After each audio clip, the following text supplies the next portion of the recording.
সহযোদ্ধাদের নিয়ে আমরা সবার একটা প্রোগ্রাম ছিল, ওখান থেকে আমরা এসে শিববাড়িতে আমরা একটু বসলাম, খাওয়া দাওয়া করলাম, একটু আলোচনা করলাম, সাংগঠনিক আলোচনা বা যে কোনো আলোচনা করলাম। করার পরে আমরা যখন ওখান থেকে আমাদের ছেলেগুলো বাইক নিয়ে বের হয়ে আসতেছিল, 4-5 জন ছেলে ছিল আমাদের, আর মেয়েগুলো সাইডে রয়েছে, দাঁড়ায় আসছি যে আমরাও বের হবো, ওরা বের হবে। এখন যখনই আমরা বের হইতে গেছি তখনই একদল সন্ত্রাসী এসে অতর্কিতভাবে হামলা করলে ওইখানে আমরা যখন মেয়েরা সেফ দিতে গেলাম তখন মেয়েদের গায়েও নির্লজ্জভাবে হাত তুললো তারা, এবং লাথি মারছে।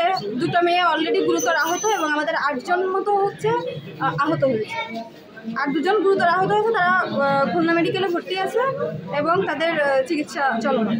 আপনাদের কি জানি খোয়া গেছে? আর ওখান থেকে আমাদের খালিদের কাছ থেকে একটা পার্স হারিয়ে গিয়েছে। পার্সের ভিতরে 20,000 টাকা ছিল এবং বিভিন্ন দরকারি কাগজপত্র ছিল, এবং আমার হাত থেকে ব্রেসলেট নিয়ে গেছে, আর নাজমুলের গলা থেকে চেন নিয়ে গেছে একটা সামনে। টোটাল এই আমাদের জিনিসপত্র। আর খালিদকে ছুরি মারছে, ওর প্যান্টে ছুরি মারছে, পেছনে ছুরি মারছে, সামনের দিকে ছুরি মারছে, এবং সেটা আছে। আপনারা নিলে নিতে